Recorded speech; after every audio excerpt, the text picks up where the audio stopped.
이곳에 오신 분들에게 사랑의 마음으로 붕어빵과 사랑의 빵을 선물로 드립니다. 내 영혼의 약식도 함께 드시기를 원합니다. 여기에 약식이라고 하였으니 약이 되는 식사를 말하고 있습니다. 감사합니다. 성막을 통하여 예수 그리스도를 발견합시다. 오늘은 떡상을 통하여 예수님과의 관계를 배우고자 합니다. 성소 내에서는 떡상이 있습니다. 출애굽기 25장 23절에서 30절. 이것은 하나님은 진설병을 두는 상을 만들게 하셨습니다. 출애굽기 37장 10절에서 16절에 다시 언급하였습니다. 그가 또 조각목으로 상을 만들었으니 장이 1규빗이요 광이 1규빗 고가 1규빗이며 그 사면의 윗가로 돌아가며 금태를 둘렀으며 그 사면의 손바닥 넓이만한 턱을 만들고 그 턱 주위에 금으로 태를 만들었고 상을 위하여 금고리 넷을 부어 만들어 네 발 위에 네 모퉁이에 달았으니 그 고리가 턱 곁에 있어서 상을 매는 채를 꿰게 하였으며 상 위에 기구 곧 대접과 숟가락과 잔과 붓는 병을 정금으로 만들었더라. 출애굽기 37장 10절에서 16절의 말씀입니다. 그리고 히브리서 9장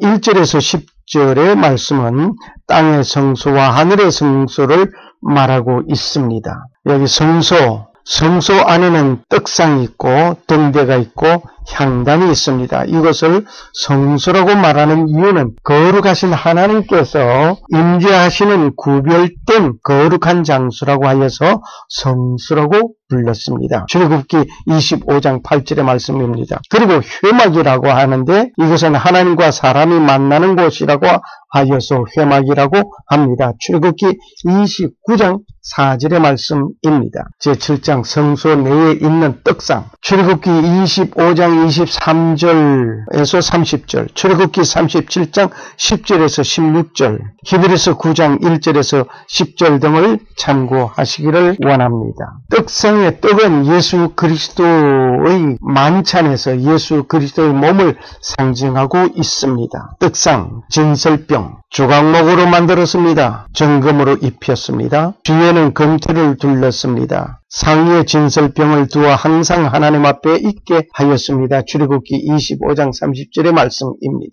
진설병의 상이라 떡상 말합니다. 진설병 상, 떡상을 말합니다. 떡을 놓는 상을 말합니다. 조각목으로 만들었습니다. 정금으로 싸게 하였습니다. 이 상위에 진설병을 두어 하나님 앞에 항상 있게 할 것이었습니다. 출애굽기 25장 30절의 말씀. 이 진설병의 상은 하나님의 사랑과 은총을 비유하고 있습니다. 다윗과 요나단의 사울 그 사이에서 묘한 일이 있습니다. 사울은 다윗을 죽이려고 하였습니다. 그러나 사울의 아들 요나단은 아버지의 원수를 자기의 생명같이 여기고 사랑하였습니다. 다윗은 요나단의 도움을 받으면서 사울의 손에서 벗어나 도망할 수 있게 되었습니다. 후일에 사울과 요나단은 전사하였습니다. 다윗은 사울을 이어 이스라엘 왕이 되었습니다. 다윗은 친구 요나단을 생각하고 사울의 왕가의 핏줄을 찾았습니다. 이때 요나단의 아들 느비보셋을 찾게 되었습니다. 한편 느비보셋은 사울의 왕가가 무너질 때에 유모가 안고 도망가다가 실수로 아이를 떨어뜨렸습니다. 두 발을 다 쩔뚝이었습니다. 사무엘 하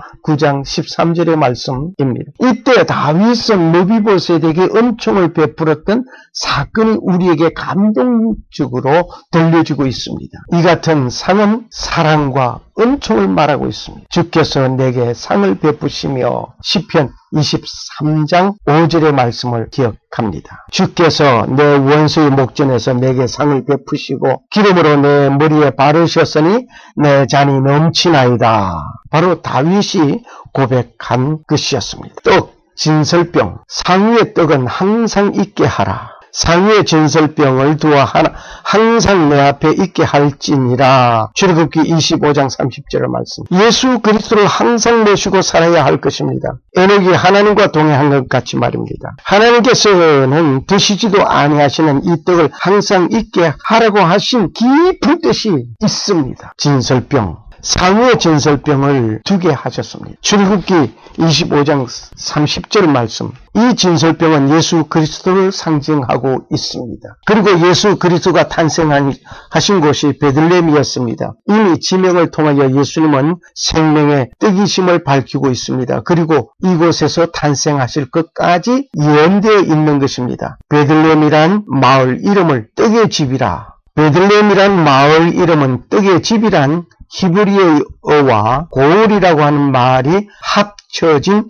합성어입니다. 베들레헴은 생명의 떡 대신 예수님께서 탄생하실 것을 예언된 것입니다. 베들레헴, 떡집이란 말입니다. 베스, 집, 뜰문, 지하, 감옥, 궁전 등을 뜻하고 있습니다. 레헴, 식량, 빵, 곡물, 떡 등의 뜻이 있습니다. 이 두 말이 합성되어 떡집이란 뜻입니다. 떡집의 생명의 떡 대신 예수 그리스도가 탄생하신다는 것은 놀랄 것 없는 기존사실입니다. 예수 그리스도가 베들레헴에 탄생하신다고 이미 지방 이름을 통하여 예언된 것입니다. 떡상의 떡은 예수 그리스도의 몸을 비유하고 있습니다. 떡상의 떡은 예수님의 몸을 기념하는 것입니다. 내가 곧 생명의 떡이로라. 조상들은 광야에서 만나를 먹어서도 죽었거니와 이는 하늘로서 내려오는 떡이니 사람으로 하여금 먹고 죽지 않게 하는 것이니라. 나는 하늘로서 내려온 산떡이니 사람이 이 떡을 먹으면 영생하리라. 나의 줄 떡은 곧 세상의 생명을 위한 내 살이로라.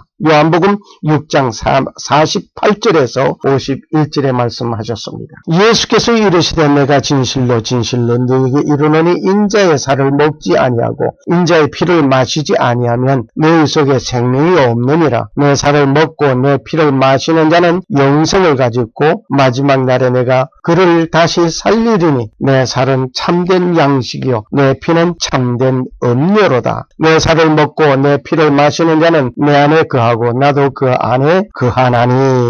요한복음 6장 53절에서 56절의 말씀을 우리는 기억해야 할 것입니다. 기록하여서되 사람이 떡으로만 살 것이 아니요 하나님의 입으로 나오는 모든 말씀으로 살 것이니라. 마태복음 4장 4절의 말씀입니다. 육신을 위하여 밥을 먹는다면 영혼의 양식을 위하여 생명의 떡을 먹고 생수를 마셔야 할 것입니다. 항상 매 안식일에 이 떡을 여호와 앞에 진설할지니 이는 이스라엘 자손을 위한 것이요 영원한 언약이니라. 이 떡은 아론과 그 자손에게 돌리고 그들은 그것을 거룩한 곳에서 먹을지니 이는 여호와의 화제 중 그에게 돌리는 것으로서 지극히 거룩함이니라. 이는 영원한 규례니라. 레위기 24장 8절 9절 말씀입니다. 그리고 세 번째로 볼 때에 12덩이의 떡을 두었습니다. 이스라엘 12지파를 대표한 것입니다. 하나님의 백성을 위한 것입니다. 하나님의 사람은 민족이 굶주림을 보아야